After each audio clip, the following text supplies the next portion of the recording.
Atmo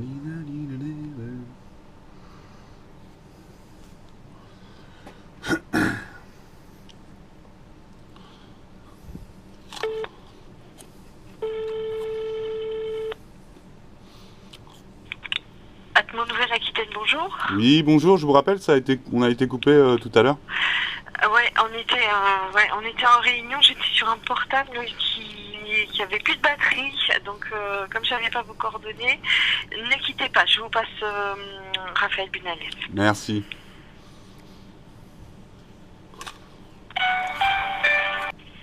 Allô? Oui, bonjour Raphaël. Jean-Baptiste. Oui.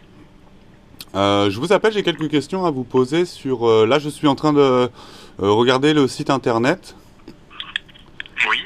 Voilà, et en fait, donc je cherche des informations voilà, sur les émissions qui sont responsables des pollutions, etc. Donc je suis allé dans la section autres transports pour regarder un peu. Donc vous expliquez que le secteur fluvial est considéré comme nul hein, et qu'il n'y a pas d'émissions de la part du secteur. Enfin, Ensuite, oui. Attendez, je continue, je développe un petit peu. Et ensuite, vous expliquez aussi que le secteur des autres transports est responsable de 8% des émissions de SO2 et 3% des émissions de NOx.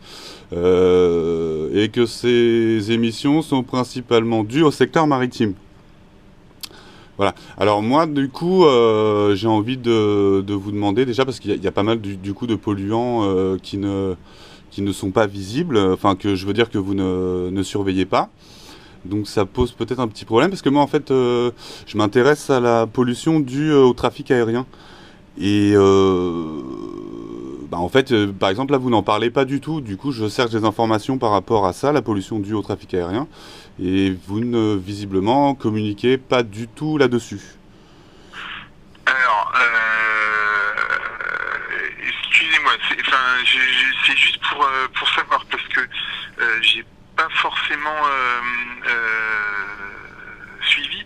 Vous êtes qui? Vous êtes un particulier? Vous êtes un journaliste? Vous êtes, je comprends pas trop en fait le sens de la demande. Bah, je m'intéresse au sujet de la pollution due au trafic aérien, donc j'appelle les gens qui sont susceptibles d'en savoir un petit peu sur le sujet. Ok. Et là, alors vous êtes où? Vous êtes sur le site d'ERAC, sur vous avez téléchargé notre rapport d'études. Je vois pas sur quoi ce que vous regardez. C'est pour le regarder en même temps que vous, en fait. Généralité, en fait. Je vais sur donc je suis sur le site de l'ERAC Atmo Aquitaine et je suis allé dans, je crois que c'est émissions. Émissions généralité, c'est ça? Voilà.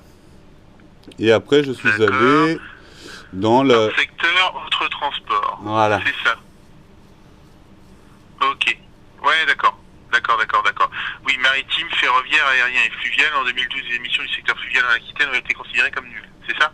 Voilà. C'est ce qui est écrit en bleu. D'accord. Ok. Excusez-moi, c'est juste pour voir où vous étiez parce que voilà, je savais pas forcément ce que vous étiez en train de... Il n'y a aucun problème. Il faut que la discussion soit bien précise et qu'on sache de quoi on parle. Donc bien sûr, pas de souci, monsieur. Ok. Oui. Et donc vous vous intéressez aux émissions du transport aérien, c'est ça? Tout à fait. Alors attendez, ce que je peux vous donner comme lien, parce que peut-être que ça peut vous intéresser, il y aura peut-être plus d'informations, je vais regarder. Attendez, je vous demande 2 petites secondes. Voilà, j'y suis presque.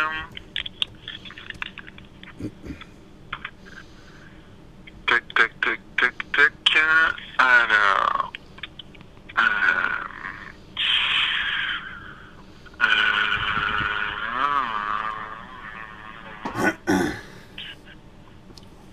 Je vais y arriver, hein. Oui, il n'y a pas de souci.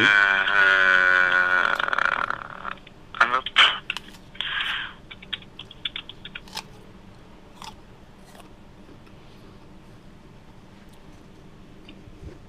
Ok. Parce que on a sorti sur la partie émission, donc il y a un certain nombre de généralités hein, sur la partie émission sur notre site internet. Mais si vous voulez des chiffres plus détaillés, en fait, il y a 2 sources qui peuvent peut-être vous intéresser. La première, c'est une plateforme de visualisation de données, mais vous n'aurez pas forcément de détails dessus sur le secteur aérien. Je pense que les autres transports sont pris dans leur ensemble, donc c'est pas forcément ce vers quoi je vais vous conseiller d'aller, parce que ça va pas forcément répondre à votre question. Par contre, il y a les émissions, elles sont détaillées en fait dans un rapport d'études, donc qui est disponible sur notre site. Si vous allez, alors je vais vous guider pour aller dessus. Si vous allez sur il y a des onglets verts en haut à droite de notre site, il y a une partie de publication. Oui, d'accord, je vais dessus. Voilà, cliquez dessus. Là, vous avez toute une liste de thèmes à gauche en bleu en fait qui s'affiche sur un fond bleu. Tout à fait. Voilà, vous cliquez sur émission. Alors, c'est pas évident parce qu'il y a pas mal de choses, donc c'est pas forcément évident de s'y retrouver. Tout à fait, ça je suis entièrement d'accord. C'est dommage d'ailleurs. Bah ouais, c'est qu'en fait on essaie de mettre beaucoup de choses à disposition et le problème c'est que du coup voilà, c'est pas toujours des fois il y a pas mal d'informations. Là il y a dans résultat de votre recherche, il y a un premier lien, c'est inventaire émission Aquitaine 2012 V1.1. D'accord. Pierre-Yves Garion. Ah oui, il est plus chez vous Pierre-Yves Garion, il est parti hein. Ouais. D'accord. Mais vous en savez les choses. Oui, j'ai déjà eu affaire à monsieur Pierre-Yves Garion, on a déjà discuté ensemble. D'accord. Rapport d'études le 15-02. Voilà, c'est ça. C'est quoi, c'est 2015, février 2015 ou Oui, février 2015. Non, il est sorti en 2015, c'est juste le code du rapport. D'accord. Inventaire des émissions. Non, il doit y avoir une date, vous voyez, il est sorti en octobre. 2015. Attendez, 21-10, oui. Ok, très bien. Voilà. Donc en fait, ça détaille un petit peu, ça explique la méthodologie qu'on utilise et ça détaille un petit peu plus les résultats.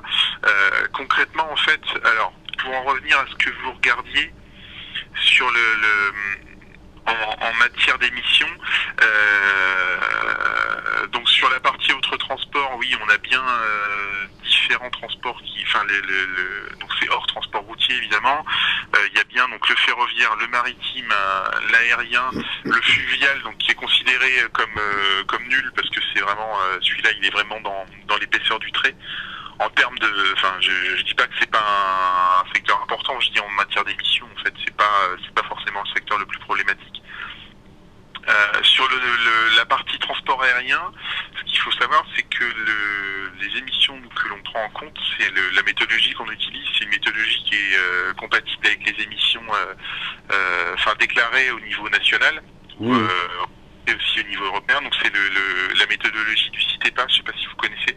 C'est l'OMS, non, qui met ça en place? Alors l'OMS, ça met en place les valeurs réglementaires en termes elle donne des valeurs guides, par exemple, de concentration de polluants dans l'air ambiant à respecter. En termes de méthodologie d'émission, c'est pas forcément l'OMS qui va les définir. C'est plus alors des organes qui dépendent des Nations Unies. Donc la CCNUCC, il me semble. Ça s'appelle, alors je ne pourrais plus vous donner exactement le détail du nom. En France, c'est le CITEPA. Donc CITEPA, CITEPA, c'est lui qui est garant en fait du calcul des émissions nationales sur tout ce qui est polluant et gaz à effet de serre. Et donc qui réalise des calculs d'émissions, voilà, selon une méthodologie définie et compatible avec les calculs d'émissions internationales. Et nous, on se base en fait sur une méthodologie justement qui est compatible avec celle du CITEPA pour calculer les émissions à l'échelle régionale. D'accord, très bien. Et donc là-dessus, par contre, ce qu'il faut savoir, c'est que sur le transport aérien, ne sont affectées aux émissions du territoire que les émissions les émissions liées au vol de croisière ne sont pas affectées aux émissions du territoire. Oui, ça j'ai... Alors voilà, mais vous pensez pas que c'est quand même un... Je pense que c'est ce qui vous intéresse derrière. Donc concrètement, ça c'est détaillé dans le rapport d'études, mais c'est à partir de quelle altitude déjà? C'est 1000 mètres, non? 1000 mètres. 1000 mètres, c'est incroyable. Ouais. c'est juste incroyable parce que ça n'empêche pas à la pollution de retomber au sol. C'est ça qui est incroyable. Alors moi, en fait, je voulais, j'appuie vraiment sur, donc, vous n'avez pas aucune donnée sur l'aluminium, par exemple? Sur les émissions d'aluminium du transport aérien? Oui. Non, ou en général, est-ce que vous surveillez l'aluminium? En fait, parce que le problème, il est là, monsieur, je vais vous parler très franchement, et de concitoyen à concitoyen, c'est important, on est dans la même équipe. Hein. En fait, dans le transport aérien, ils utilisent des additifs qui contiennent du barium, de l'aluminium, du strontium. Pour des raisons de sécurité, pour des raisons d'électrostatisme, pour des raisons de meilleure combustion du kérosène. Et ces additifs ont augmenté, la part d'additifs par litre de kérosène a augmenté au fur et à mesure des années. Voilà. Donc en fait, le problème, il est là, c'est que la combustion de ce qui se passe au-dessus de 1000 mètres, il y a une énorme pollution à l'aluminium, au barium et au strontium qu'on ne peut pas constater parce que vous ne les surveillez pas.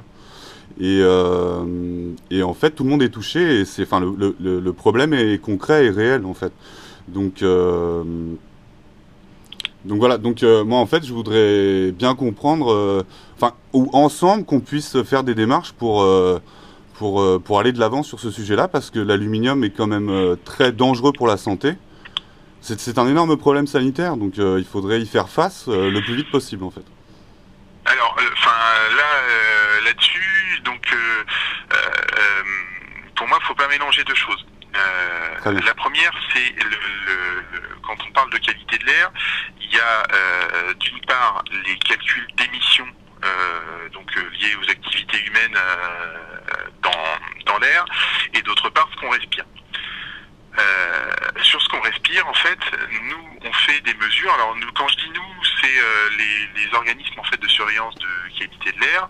On fait des mesures notamment de particules en suspension dans l'air ambiant, en essayant, quand c'est possible, après il y a des problèmes de coût d'analyse qui se posent, mais de réaliser une étude de la composition de ces particules dans l'air ambiant.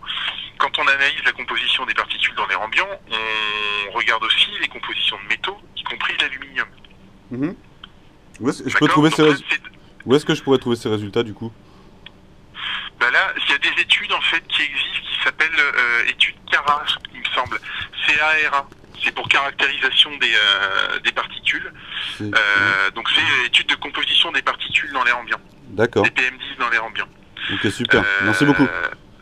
Donc ça, voilà, là-dedans, il y a des études, donc ça c'est un exemple, mais il y a d'autres programmes, je pourrais pas vous retrouver le nom comme ça de tête, mais il y a des programmes d'études qui analysent la composition des particules dans l'air ambiant, donc ce qu'on respire au niveau du sol. Mmh.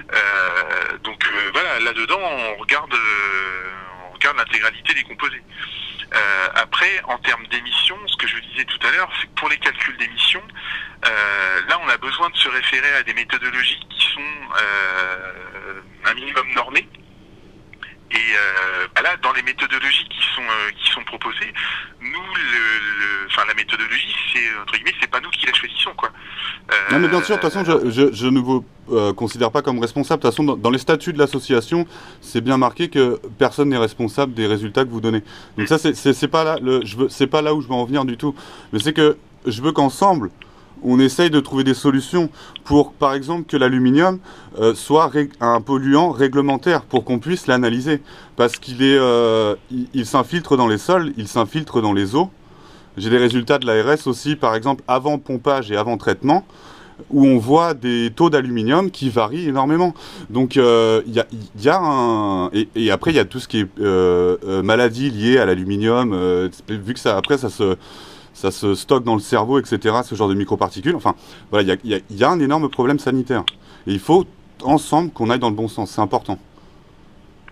Donc en fait, moi j'ai besoin de votre soutien. J'ai déjà écrit des lettres à Ségolène Royal, par exemple, sous le travers d'une association qui s'appelle la CEPICA, pour parler de la pollution atmosphérique.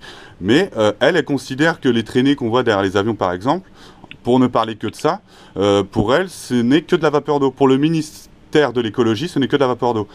Alors que vous m'avez expliqué que c'est en effet, ce sont des gaz, des sues et des particules d'aluminium, de barium et de strontium qui forment le noyau de condensation. Ce que je vous disais dans les analyses qu'on fait, c'est toutes toutes émissions. On ne parle pas uniquement du transport aérien. On analyse la composition de l'air que l'on respire. Après, pour arriver à trouver d'où viennent les différents composés qu'on respire, ça c'est une autre question.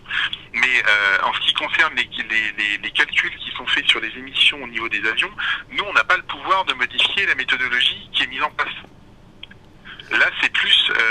Mais vous avez en tant que scientifique, on va dire, vous avez quand même un devoir je sais pas comment on appelle ça, mais il y a un devoir en tant que scientifique d'alerter sur un problème sanitaire. Moi, j'ai envoyé des courriers avec, par exemple, les résultats d'analyse du laboratoire Analytica, qui expliquent bien qu'il y a des filaments qu'on retrouve au sol, qui viennent bien, les composants qu'on retrouve dedans.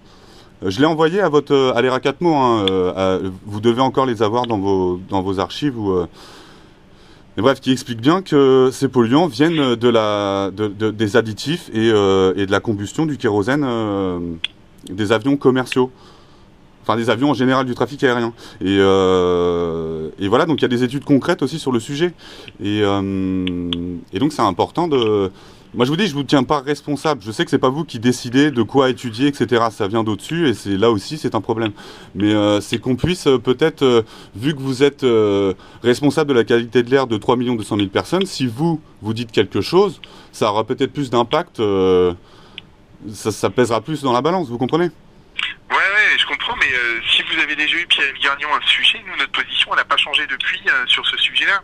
Mais c'est dramatique parce que moi, ma position, elle a changé, elle a évolué. Il y a des nouvelles informations qui sont rentrées en compte, c'est-à-dire les additifs. Moi, j'étais pas au courant avant. Et les additifs qu'on rajoute dans le kérosène des avions contiennent du barium, de l'aluminium, du strontium. Et donc, c'est normal qu'on les retrouve parce que M. Perret-Vigarion, moi, m'expliquait que c'était le fait de creuser, le fait de feux de forêt, le fait d'éruptions volcaniques, etc. Parce que c'est le troisième élément de la croûte terrestre, je sais plus où. Donc il est très présent dans la croûte terrestre, sauf qu'à l'état naturel, il n'existe pas. Il est tout le temps combiné avec d'autres éléments, comme la bauxite et les choses comme ça. Donc le fait de le retrouver sous forme de sel d'aluminium dans l'air, dans l'eau et dans les sols, c'est bien dû à une pollution industrielle qui est due à du trafic aérien. Parce que c'est normal, ils sont dans les additifs, ces produits-là. Donc maintenant, le fait de les surveiller, ça serait, je pense, important. Et donc, en fait, moi, ce que j'ai besoin, c'est de votre appui. Ah non, mais là, pour les surveiller, ça veut dire qu'il faut une étude épidémiologique montrant que c'est bien ces composés-là qui ont un effet sur la santé. Et il faut, dans ce cas-là, des valeurs réglementaires qui existent au niveau mondial, au niveau européen et au niveau français là-dessus. Nous, on n'a pas le pouvoir de mettre en place ces valeurs. Nous, on est... notre rôle, c'est de répondre à la réglementation en vigueur. Oui, je comprends bien. Non, mais oui, j'ai bien compris, mais c'est le fait d'appuyer une demande, par exemple, envers le ministère de la Santé ou le ministère de l'Écologie, comme quoi il y a visiblement, moi je peux vous renvoyer, si vous voulez, les résultats, etc., que j'ai d'analyse privée, je peux vous les renvoyer, et à partir de là, peut-être, par conscience professionnelle, faire une demande. Vous pouvez les renvoyer, mais je vous dis, nous on n'appuiera pas, on n'appuiera pas une demande en ce sens auprès du ministère sur la base d'analyse privée. Nous on se base sur des données, notamment d'études épidémiologiques et de recommandations de l'OMS. Enfin, analyse privée, c'est-à-dire des laboratoires quand même réputés. Le laboratoire Analytica, il est réputé. Hein, c'est un laboratoire connu. Non, j'entends bien, mais moi je vous dis, on n'appuiera pas votre demande auprès du ministère. C'est pas un sujet qui vous préoccupe ? Nous, c'est pas notre rôle d'orienter sur ces sujets-là. On répond à une réglementation en vigueur.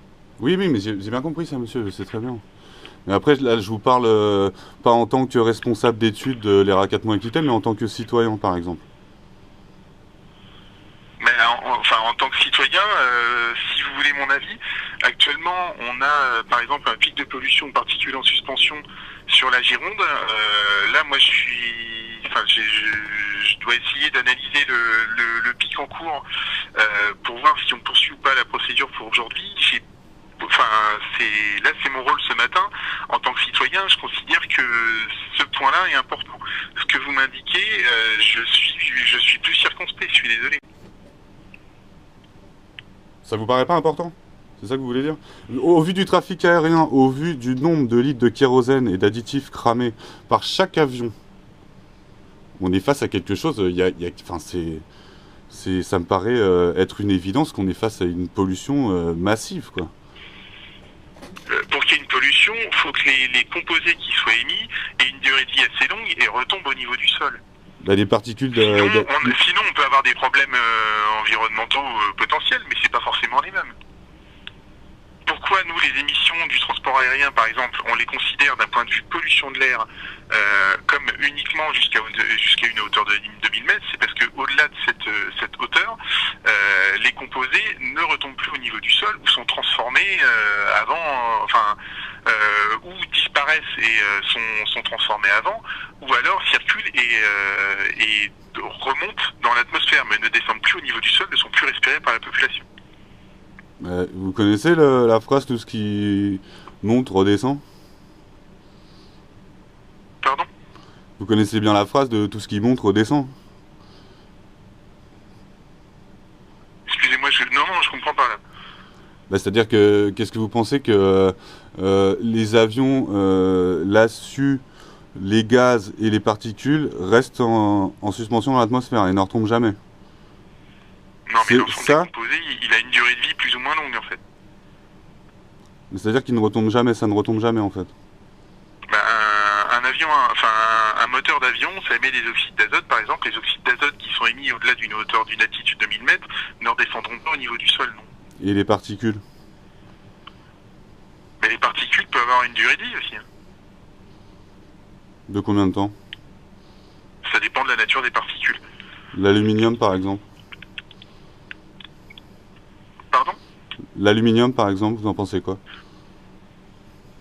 Écoutez, sur l'aluminium, j'en reviens encore là, sur les émissions d'aluminium du transport aérien, je vous dis, nous, on la durée de vie, Qu'est-ce que vous voulez que je vous dise? Non, l'aluminium, j'ai besoin, en tant que vous êtes directeur d'études et vous êtes responsable de la qualité de l'air de 3 200 000 personnes, donc je considère que vous êtes compétent sur le sujet. Attendez, laissez-moi terminer. Non, mais on fait des analyses de composition de particules.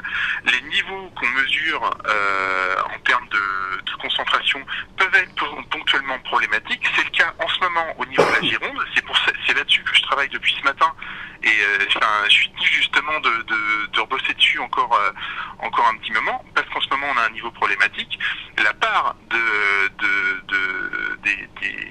des concentrations en aluminium que l'on respire dans l'air ambiant n'est pas problématique actuellement. Vous avez ces données, donc vous avez ces données en temps réel? Non, là je vous parle pas de données en temps réel, je vous dis juste que pour ce que vous me dites en tant que citoyen, pour moi il y a des sujets qui sont plus importants que d'autres. Là concrètement, actuellement on a un pic de pollution en Gironde. Ça c'est un sujet en ce moment qui me préoccupe et que je considère comme plus important que celui que vous me donnez, oui. Et la provenance de cette pollution? Ce pic de pollution? La provenance de cette pollution, c'est un mélange de chauffage au bois, de trafic routier et d'industrie. Et pas du trafic aérien? Non. Waouh. Alors là, pour le directeur, c'est vraiment intéressant. Le trafic aérien, c'est simplement, là on parle d'émissions qui sont au niveau du sol. Eh oui, mais je vous le dis, faut bien que ça retombe un jour ou l'autre. Ce qui se passe dans le ciel. En ce moment, ce qu'on respire, ça vient pas du trafic aérien, non. Ok. Ça c'est très intéressant alors. Et donc vous me dites ça parce qu'en fait c'est la durée de vie des polluants. Non, je vous dis ça parce qu'en ce moment on a un pic de pollution au niveau de la Gironde et ce pic de pollution n'est pas dû au trafic aérien là, actuellement. Et comment vous pouvez me dire ça alors? Quelles sont les déductions scientifiques, le raisonnement pour en arriver à cette conclusion? Mais je ne dis pas qu'il est que responsable, mais je considère qu'il est aussi responsable de la pollution. Et moi je le considère même comme en grande partie, mais du coup c'est quoi le raisonnement pour dire que le trafic aérien n'est pas responsable du pic de pollution aujourd'hui? Écoutez, il y a tout un tas d'indicateurs. Vous pouvez consulter nos homologues de Paris, nos homologues de Rhône-Alpes en ce moment qui ont la même problématique, nos homologues de Midi-Pyrénées il me semble. Qui sont aussi dans le même cas. C'est un mélange de chauffage, d'émissions du haut chauffage, donc notamment chauffage au bois sur tout ce qui va être combustion non maîtrisée, donc foyer ouvert ou des foyers avec assez anciens et plutôt émissifs. Une part trafic routier aussi qui est non négligeable. Vous avez dû entendre les histoires de circulation alternée notamment qu'il y a eu en région parisienne. Il me semble qu'il y en a sur des restrictions de circulation sur Grenoble aussi actuellement. Et c'est aussi sous l'effet des conditions météo qui font que les émissions qui sont réalisées au niveau du sol, en temps normal, ont tendance à s'élever dans l'atmosphère sous l'effet du soleil, en fait. C'est-à-dire que la température, étant donné que la température décroît, l'air chaud a tendance à monter. Ouais, donc là, en fait, ce qui se passe, c'est qu'il y a un effet de serre. Font que on a un couvercle. Un couvercle. Une de température au-dessus des agglos, donc c'est comme si on mettait un couvercle. Exactement. Au-dessus des villes, qui fait que ce sont les émissions au niveau du sol qui ne s'élèvent pas et qui font un effet cocotte-minute là-dessus. Exactement. Donc, la part du transport aérien est marginale là-dedans. Non, c'est le chauffage, le secteur résidentiel, les transports, aussi également l'industrie, mais c'est pas le transport aérien qui est responsable du pic de pollution actuellement. Et donc là, vous avez soulevé un point intéressant, parce que je m'intéresse à ça aussi, c'est le couvercle, là, comme vous dites, l'effet de serre, il provient d'où? C'est que les conditions climatiques? Oui, ça vient des conditions météo. Par contre, alors, je suis vraiment désolé, je veux bien discuter avec vous, mais plutôt cet après-midi, parce que j'ai besoin de faire un point avant 11h du matin, pour rien vous cacher. Et là, ça devient... je commence à avoir un vrai problème de timing. Vous pouvez me rappeler cet après-midi si vous voulez. Vers quelle heure? Je vais plus avoir le temps de vous répondre complètement... Bien sûr, je peux vous rappeler vers quelle heure? Écoutez, je sais pas, rappelez-moi cet après-midi. Vous êtes sûr que vous allez me répondre, hein? Oui, mais je sais pas ce que vous voulez entendre. Je ne vous dirai pas ce que vous voulez entendre. Non, mais je souhaite simplement discuter avec vous tranquillement et avoir des informations, vu que après je vais appeler d'autres personnes, parce que en fait je me renseigne sur le sujet, donc je contacte les gens qui sont censés pouvoir me donner les infos, quoi.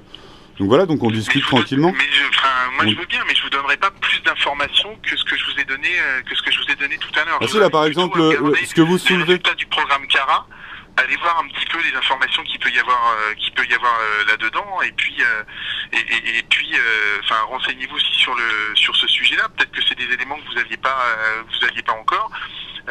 Mais sur la partie émission, je vous répondrai encore une fois que nous on répond à une méthodologie nationale, et que sur la partie mesure, on va mesurer les polluants qui sont soumis à une réglementation dans l'air ambiant, et c'est pas nous qui faisons la réglementation. Je sais bien, monsieur, je ne vous tiens pas pour responsable. Je sais que vous avez des gens au-dessus de vous, et je sais que les études que vous faites sont dirigées, bien évidemment, je le sais bien, monsieur. Il n'y a aucun problème là-dessus, je vous tiens pas pour responsable. Par contre, en équipe, quoi, qu'on fasse un peu pour tout le monde. Qu'on aille dans le bon sens. C'est tout. Donc j'espère que vous allez me décrocher cet après-midi et qu'on puisse continuer la conversation, parce qu'il y a des choses très intéressantes. Par exemple, sur ce que vous venez de dire, le couvercle. Ça, c'est très intéressant. Quand on regarde le trafic aérien, des fois, ça fait un couvercle. On en reparlera cet après-midi. Très bien, monsieur. Merci beaucoup. Alors, dans ce cas-là, écoutez, si vous voulez qu'on en parle plus longuement, j'aurai du temps plus en fin de semaine et pas cet après-midi. Je suis désolé, mais le coût du couvercle. Regardez les communiqués de presse qui sont notamment en région parisienne et en Rhône-Alpes, où moi j'ai vu passer des informations là-dessus. Regardez les articles de presse qu'il y a eu à ce sujet. Ça explique très bien le phénomène d'inversion thermique qui fait que la pollution émise au niveau du sol actuellement reste au niveau du sol. Oui, bien sûr. Encore une fois, les pics de pollution que vous avez en ce moment ne sont pas dus au transport aérien. Non, mais je comprends bien. Mais du coup, avec donc c'est quoi? C'est par rapport à la basse pression? Non, haute pression? Non, c'est l'effet des conditions météo, en fait. Le soleil actuellement réchauffe l'air au niveau du sol, et la température, sauf que l'air en altitude reste plus chaud que l'air au niveau du sol, ce qui fait que les masses d'air n'ont pas tendance à s'élever et restent plaquées au niveau du sol. Et en fonction de cette hauteur de couche d'inversion, si elle est à 600 mètres de haut, et ben vous avez un couvercle à 600 mètres de hauteur, et donc les émissions polluantes sont mélangées à une hauteur de 600 mètres. Si cette hauteur de couche limite est encore plus haute, à 2000 mètres, et ben vous avez un mélange jusqu'à 2000 mètres de hauteur. Si cette couche limite est à 20 mètres de haut, comme ça a pu arriver en région parisienne la semaine dernière, et ben vous avez un mélange sur une couche de 20 mètres de haut. Donc forcément, vous avez des concentrations bien plus élevées. Bien sûr, c'est évident. Voilà. C'est évident. Donc d'accord, donc on va conclure comme ça. Donc pour vous, le trafic aérien n'est pas responsable de pollution au niveau du sol. N'est pas responsable des pics de pollution qu'on rencontre actuellement, non. Mais est responsable de pollution, ça peut arriver. Bah, il peut contribuer, mais dans une mesure assez faible. Oui, comparé au transport routier notamment. D'accord, mais si on prend juste des chiffres du kérosène et des additifs, le nombre d'avions qui tournent dans le ciel, on n'est pas face à quand même une potentielle pollution? Comparé aux quantités de carburant brûlés par le transport routier, c'est pas du tout dans les mêmes proportions, par exemple. C'est quoi la proportion? Là, je pourrais pas vous la donner comme ça, mais c'est de l'ordre de 1%, je pense. 1%? 1%, le trafic aérien représente oui, 1% du trafic routier? La consommation, je sais pas, la consommation sur le territoire aquitain, donc c'est pas Nouvelle-Aquitaine, mais uniquement ex-Aquitaine, le transport routier, c'est 8,5 millions de litres de carburant par jour. Ah oui, c'est beaucoup, ouais. Donc c'est pas, c'est plus que la consommation du transport aérien sur de l'aéroport de Bordeaux, si vous voulez regarder ça. C'est bien plus. Ouais, enfin après il y a des avions qui atterrissent qui viennent d'autres aéroports qui sont pas pris en compte, je pense, dans la consommation du kérosène de l'aéroport de Bordeaux, donc c'est un petit peu... Enfin, faudrait avoir des chiffres précis là-dessus, monsieur, ça serait intéressant, oui, de savoir... Je peux pas vous les réciter, nous on s'occupe de la qualité de l'air, on s'occupe pas forcément de, ah non, mais c'est très des consommations du transport aérien. Là je peux pas vous donner les chiffres comme ça de tête, mais je vous dis, les consommations de carburant du transport aérien ne sont pas du même ordre de grandeur que celles du transport routier. Oui, ils sont plus... J'ai bien compris, donc pour vous ça représente à peu près 1% du... Non mais après... De toute façon, c'est un problème qui, je pense, à l'échelle régionale est très compliqué. Enfin, par rapport au trafic aérien, c'est très compliqué. C'est un problème au niveau international de comprendre la consommation du kérosène. Enfin, c'est clair qu'on peut pas prendre en compte la consommation du kérosène sur juste au-dessus de. C'est compliqué à prendre en compte, quoi. Juste au-dessus de l'Aquitaine, mais par contre, on peut, par exemple, au niveau régional, constater quand même une pollution. Donc c'est là où il faudrait essayer d'aller dans le bon sens. Donc, ouais, enfin, vous avez aucune liberté d'étudier l'aluminium ou le barium. Est-ce que il y a un endroit où je peux trouver des chiffres précis là-dessus, mis à jour? Écoutez, regardez les résultats du programme CARA. C'est un programme national justement sur l'étude de la composition des particules dans l'air ambiant. Vous retrouverez peut-être des éléments là-dedans. Ok. Vous pouvez pas me dire plus là-dessus. C'est un petit peu embêtant quand même. Parce que bon, ça fait plus d'une demi-heure qu'on discute. J'estime que j'essaie de répondre à vos questions quand même. Vous pouvez pas dire que je vous envoie balader. Hein. Non, heureusement, encore heureux, c'est très bien. On a une très bonne discussion, intéressante. Non, mais quand vous me dites que c'est un petit peu léger, j'essaie vraiment de faire un effort pour répondre à vos questions. Donc, ah ouais, je comprends bien. Quand on voit la taille d'un réacteur d'avion. Et le nombre de litres que ça consomme, voilà, moi je pense j'ai vraiment du mal à comprendre que, en fait, un organisme comme le vôtre, donc, et qui est censé contrôler la qualité de l'air, ne prenne pas en compte quelque chose qui vole dans l'air. Je veux dire, l'aviation, quoi. Pour moi, je trouve ça encore une surprenant. Fois, quand on mesure la qualité de l'air, ce qu'on mesure, ça vient de l'ensemble des sources. Hein. Ah oui, mais j'ai bien compris. Ce que je vous dis, c'est que le transport aérien est une source relativement marginale par rapport à d'autres. Oui, mais c'est ça qui est intéressant, c'est que le directeur d'études, donc monsieur Raphaël Bunales, considère que le trafic aérien est une source minime de la pollution constatée au sol. On est d'accord. C'est pas la source majoritaire. En ce moment, encore une fois, on est en situation de pic de pollution. Ce n'est pas dû au trafic aérien. En général, sinon, c'est une pollution minime, c'est ce que vous dites. C'est pas la pollution majoritaire. C'est pas la pollution majoritaire, très bien. Mais c'est une pollution minime, vu que vous n'en parlez pas beaucoup quasiment pas, enfin complètement pas, même sur le site, c'est vraiment minime, quoi. Dites minime si vous voulez. Moi, je vous dis que c'est pas la source de pollution majoritaire, le transport aérien. Ok, ouais, ça c'est une belle formule de communication. Ça marche. Bon, écoutez, voilà. J'espère, si jamais j'ai d'autres questions, je vous rappellerai, mais je vous remercie beaucoup.